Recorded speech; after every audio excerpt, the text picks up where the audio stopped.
सच्चाई अंतर्मन से मैं कर रहा हूँ कि राम में मेरी आस्था नहीं है तो कोई जबरदस्ती कहेगा। मैं बाबा साहेब भीमराव अम्बेडकर के संविधान में आस्था रखता हूँ, जो पिछड़े वर्ग के ओबीसी के आइकान है, जिनकी बदौलत हम लोगों को सामाजिक न्याय मिला है, वोट डालने का अधिकार मिला है, समाज में उठने का, बैठने का, नौकरियों में जाने का हक हकूक मिला है, अधिकार मिला है। मैं उनको अपना आदर्श मानता हूँ। बहुत से लोग जो हमारे बाप दादा को जमीन पर बैठने नहीं दिए, खटिया पर बैठने नहीं दिए, आज उनके पेट में दर्द हो रहा है।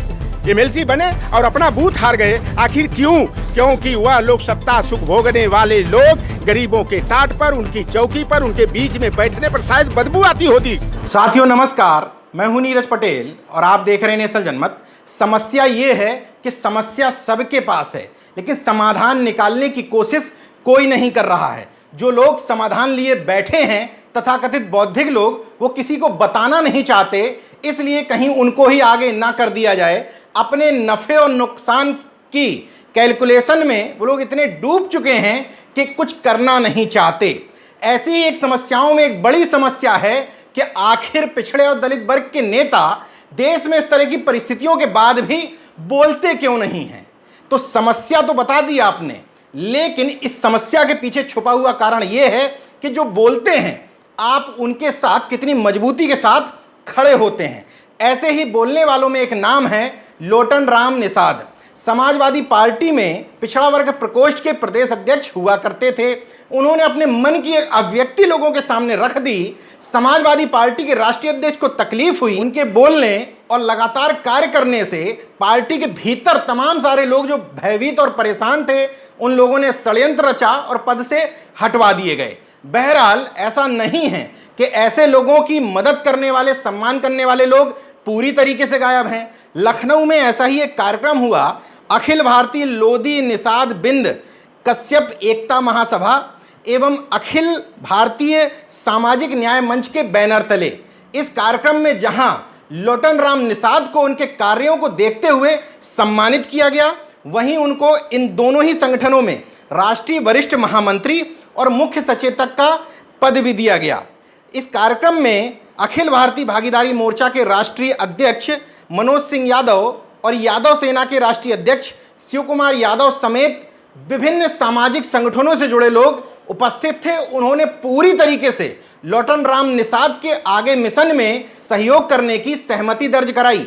इन दोनों ही मंचों के राष्ट्रीय संयोजक लेखराज सिंह, जिनकी अध्यक्षता में यह कार्यक्रम हो रहा था, उन्होंने तो यहाँ तक कहा कि सामाजिक न्याय को लेकर के हम लोटन राम निषाद जी को पूरा प्रदेश घुमाएंगे और इसके लिए इनको जल्द ही एक गाड़ी भी उपलब्ध कराएंगे ताकि ये जनता के बीच पहुंच करके उनके मुद्दों का माहौल बनाएं। क्या कुछ हुआ उस कार्यक्रम में आप देखिए, लेकिन आपको ये भी बता देता हूं, चूंकि वहां लोटन राम निषाद मौजूद थे, इसलिए कार्यक्रम की शुरुआत बाकायदा संविधान की प्रस्तावना की शपथ के साथ हुई। हमारे दो संगठन हैं, अखिल भारतीय सामाजिक न्याय मंच और अखिल भारतीय लोधी निषाद कश्यप बिंद एकता समता महासभा। इसके तहत हम जो है आज यहाँ जो कार्यक्रम किए हैं, हमारे बड़े भाई वर्तमान भारत के अम्बेडकर चौधरी लोटन राम निषाद जी को हम सम्मानित किया है और हमने अपने संगठन में वरिष्ठ राष्ट्रीय महामंत्री और मुख्य सचेतक का पद दिया है। हम चाहेंगे कि चौधरी लोटन राम निषाद जी के साथ में बहुत जल्द जो है हम संपूर्ण उत्तर प्रदेश का भ्रमण करेंगे, जिसके साथ में गाड़ियाँ का काफिला होगा। भाई साहब साथ में हमारी जो लड़ाई है बैकवर्ड और एससी बीसी पिछड़े अति पिछड़ों के हक और अधिकार, शोषित वंचितों के हक और अधिकार की लड़ाई है, जो कि आप जैसे देख रहे हैं। हमें अभी इस समय बहुत बड़ा मुद्दा चल रहा है आरक्षण का। संविधान बचाओ, आरक्षण बचाओ, बहुत बड़ी एक हमारे साथ में समस्या खड़ी की जा रही है केंद्र सरकार द्वारा। हमारी लड़ाई सीधी केंद्र सरकार से है। इसके हक और अधिकार के लिए हम केंद्र सरकार का हमारा मतलब मुख्य टारगेट है। उसके जो लखनऊ से लेकर के दिल्ली तक हम ये लड़ाई लड़ेंगे और इसका नेतृत्व बड़े भाई चौधरी लोटन राम निषाद जी करेंगे। आपके मुद्दे क्या होंगे? हमारे मुद्दे ये हैं कि जो देश में शोषित, पीड़ित, वंचित जो हमारे समाज हैं, चाहे वो किसी भी जाति धर्म विशेष का है, उनकी हक अधिकार की जो लड़ाई है, उनको हम सब एक मंच पर ला करके, आप यहाँ देख रहे होंगे, यहाँ ऐसा नहीं कोई जाति विशेष के लोग हैं, यहाँ एक जाति नहीं जमात है, हमारे साथ जमात है। और ये जमात का जो हमारा एकता है, ये लड़ाई हम जो है पिछड़ों को, अति पिछड़ों को, शोषितों को दिलाकर रहेंगे, उनका हक अधिकार दिला के रहेंगे, चाहे हमें इसके लिए कितनी भी कुर्बानी देनी पड़े। आपका आंदोलन राजनीतिक होगा कि गैर राजनीतिक? हमारा आंदोलन गैर राजनीतिक है। हमारे संगठन में सभी जाति धर्म और सभी पार्टी और समाज के लोग जुड़े हुए हैं। ये मिशन हमारा पूर्णतः गैर राजनीतिक है। आपके मुद्दे क्या होंगे? कि सबसे पहला टारगेट हमारा होगा कि कॉलेजियम सिस्टम हटाओ और राष्ट्रीय न्यायिक सेवा आयोग के माध्यम से, जिस तरह लोक सेवा आयोग, संघ लोक सेवा आयोग के माध्यम से हमारे लोक सेवकों का क्लास 1 और क्लास 2 के अधिकारियों का चयन होता है, चाहे अधीनस्थ कर्मचारी चयन आयोग हो, चाहे कर्मचारी सेवा आयोग हो, जैसे कर्मचारियों का चयन होता है उसी तरह से उच्च न्यायपालिका के न्यायाधीशों का चयन जो है भारतीय न्यायिक सेवा आयोग के माध्यम से होना चाहिए। हम कॉलेजियम सिस्टम को ख़त्म करने की मांग करेंगे और जिसकी जितनी संख्या भारी उसकी उतनी हिस्सेदारी। हमारा राष्ट्रीय नेतृत्व भी इस बात को बार बार कहते हैं और हमारा विश्वास है कि हमारे चाहे लोहार कुआर सुनार हो, तेली तमोली बरई बारी हो, चाहे कुर्मी काछी जाट गुजर हो, चाहे निषाद मल्लाह केवट बिंद हो, चाहे राजभर चौहान हो, सारे समाज के लोगों को हमारी पार्टी जो है जनसंख्या के अनुपात में सम्मान और भागीदारी देने का काम करेगी, उन्हें बढ़ाएगी। और हम पहले राष्ट्रीय अध्यक्ष जी के सामने भी ये बात रखे थे कि सेंसद 2021 की जनगणना में राजनाथ सिंह जब गृह मंत्री थे उन्होंने कहा था कि 2021 में हम ओबीसी की स्पेशली जनगणना कराएंगे और 2024 में हम जनसंख्या रिपोर्ट को उजागर करेंगे। लेकिन जो परिपत्र जारी किया गया है जनगणना का उसमें ओबीसी का कॉलम गायब हो गया है। मेरी भारत सरकार से यह मांग है कि जब SC ST की धार्मिक अल्पसंख्यक की, चाहे वो मुस्लिम हो, जैन हो, पारसी हो, यहूदी हो, रेसलर हो, अगर उनकी जनगणना कराई जा सकती है, ट्रांसजेंडर हिजड़ों की जनगणना कराई जा सकती है, दिव्यांग की कराई जा सकती है, और भाजपा की सरकार तो डॉल्फिन को, गाय को आधार कार्ड देने की, उनकी जनगणना शेर भालू बंदर की जनगणना कराने की बात करती है, तो आखिर ओबीसी की जनगणना कराने से पीछे क्यों हट रही है? मेरी मांग है कि सेंसद 2021 में ओबीसी की जनगणना होनी चाहिए और जितनी हमारी जनसंख्या हो SC ST के पैटर्न पर ओबीसी को जनसंख्या अनुपात में सभी स्तरों पर आरक्षण मिलना चाहिए। जो निजीकरण किया जा रहा है, हमारे ओबीसी SC के आरक्षण को निष्प्रभावी करने का यह बहुत बड़ा संघ का, भाजपा का षड्यंत्र है। निजी क्षेत्रों में, संस्थानों में भी हमें समानुपाती आरक्षण मिलना चाहिए। केंद्रीय उच्च शिक्षण संस्थानों में और केंद्रीय प्रशिक्षण संस्थानों में भी हमारे ओबीसी SC ST को तो आरक्षण मिल रहा है, लेकिन ओबीसी आरक्षण के लाभ से वंचित हैं, उन्हें भी आरक्षण का लाभ मिलना चाहिए।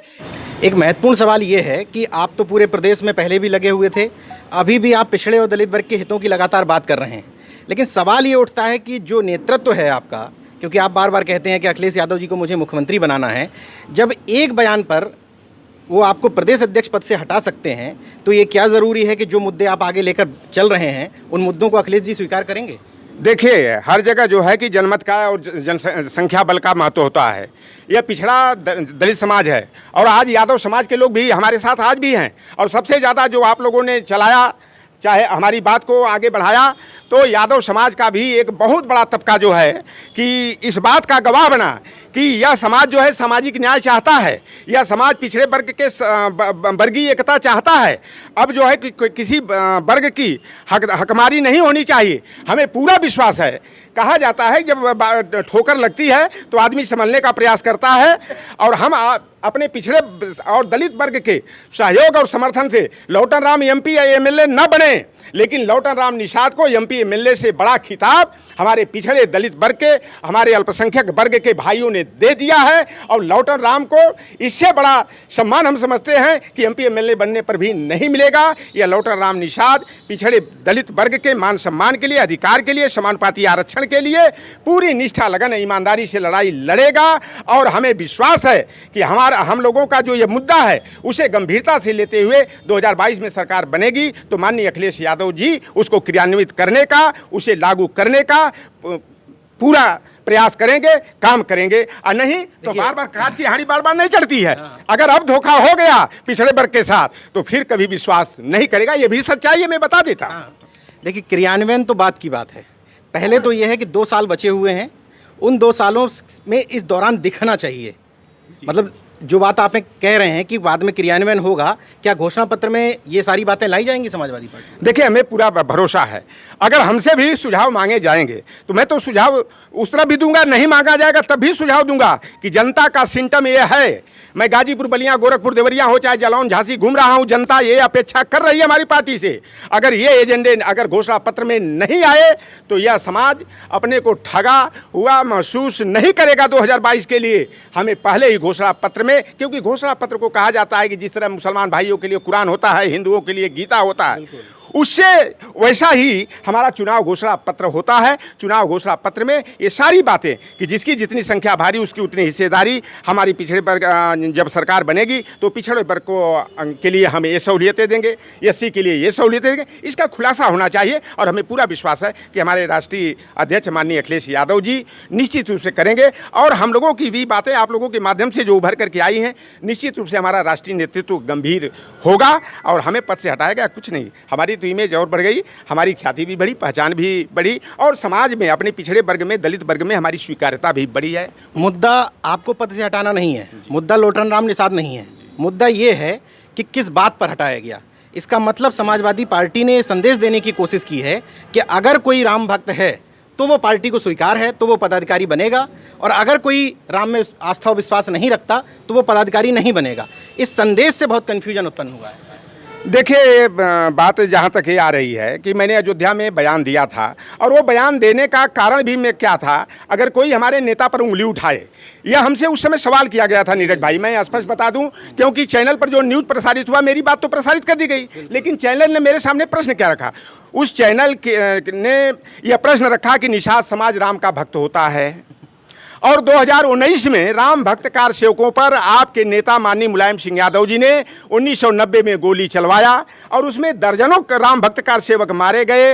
और आपके नेता अखिलेश यादव जी जो है कि परशुराम की 108 फुट की प्रतिमा लगा रहे हैं और वो कहते हैं कि हम विष्णु का बहुत बड़ा मंदिर बनाएंगे। कृष्ण और राम जो है कि राम के भक्त हैं।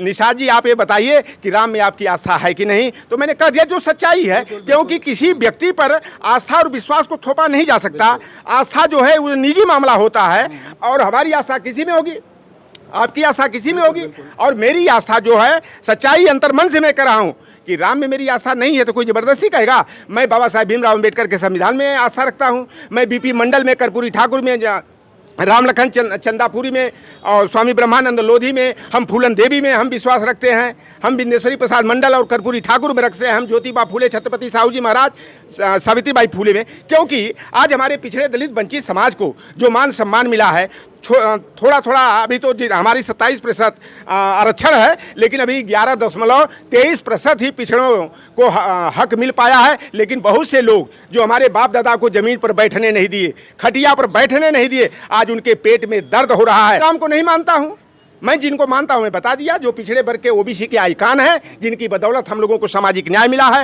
वोट डालने का अधिकार मिला है, समाज में उठने का, बैठने का, नौकरियों में जाने का हक हकूक मिला है, अधिकार मिला है। मैं उनको अपना आदर्श मानता हूँ, भगवान मानता हूँ, पूजनी मानता हूँ। हम ये उम्मीद करते हैं कि जो आप मुद्दे लगातार उठा रहे हैं वो आपका नेतृत्व उठाएगा, लेकिन एक अंतिम सवाल ये है कि समय बहुत कम बचा है। फ्रंटल संगठन तो सड़कों पे दिखते हैं, कोई बड़ा चेहरा सड़कों पे क्यों नहीं दिखता और कब तक दिखेगा? अब लौटर राम के हटने के बाद अब जहाँ तक है कि मेरा राष्ट्रीय नेतृत्व गंभीर होगा। जो लोग जो है सत्ता की मलाई खाए हैं, सत्ता सुख भोगे हैं, कोई भी राज्यसभा का सांसद है, कोई विधान परिषद का सदस्य है, और लोग बड़ा खेद होता है। एक नेता ने हमारे ऊपर उंगली उठाते हुए कहा कि लौटर राम के गांव में तो लौटर राम का 4 वोट नहीं है। अब अखिलेश मोहन भाई को मैंने रिकॉर्ड दिया था, मैं अपना बूथ जीता हूं 447 वोट, गठबंधन को मिला है 130, भाजपा को 8, कांग्रेस को और 2 नोटा को मिला, 2 वोट और दूसरे दलों को मिला है। लेकिन जो उंगली उठाए हैं उनके बूथ पर कितना वोट मिला है हमने पता लगवाया, उनके रिश्तेदारों ने बताया कि उनके बूथ पर 3 वोट मिला है। और ऐसे लोग एमएलसी बने और अपना बूथ हार गए। आखिर क्यों? क्योंकि वह लोग सत्ता सुख भोगने वाले लोग गरीबों के टाट पर, उनकी चौकी पर, उनके बीच में बैठने पर शायद बदबू आती होती नहीं बैठते हैं, तो आखिर वो अपना बूथ कैसे जीतेंगे? और मैं तो राष्ट्रीय नेतृत्व से यह निवेदन करता हूं कि जितने बड़े हमारे चेहरे हैं, जिनको बड़ा नेता माना जाता है, वह विधान पार्षद हैं, राज्यसभा के सांसद हैं, उन्हें जनता के बीच में जाना चाहिए। जनता की, किसानों की, पिछड़ों की, दलितों की, वंचितों के हक हकूक की लड़ाई लड़ना होगा, उन्हें जोड़ना होगा, गले लगाना होगा, उनके टाट पर बैठना होगा, उनके गांव घर की खिचड़ी और चटनी भात खाना होगा। नहीं तो यह जनता जो है ऐसे नेताओं को माला फूल नहीं, कल हो सकता है कि गांव में जाने से ही रोक देगी, लाठी डंडा लेकर खड़ा हो जाएगी। देखिए, कहते हैं कि एक सशक्त लोकतंत्र, सशक्त विपक्ष जो होता है वो लोकतंत्र की बेहतरी के लिए बहुत ज़रूरी होता है। लोटन राम निषाद जी अपनी बातों में क्लियर हैं, जो पहले कहते थे वही अब भी कह रहे हैं। हम उम्मीद करते हैं कि ये जो बातें कह रहे हैं इनका नेतृत्व उन बातों को सुनेगा और एक सशक्त विपक्ष की भूमिका का निर्वहन करेगा। धन्यवाद। धन्यवाद धन्यवाद। तो अगर आपने मेरा YouTube चैनल सब्सक्राइब नहीं किया तो प्लीज़ सब्सक्राइब कर लें और उस बेल आइकन पर जरूर क्लिक करें, जिससे जो मेरे न्यू वीडियो है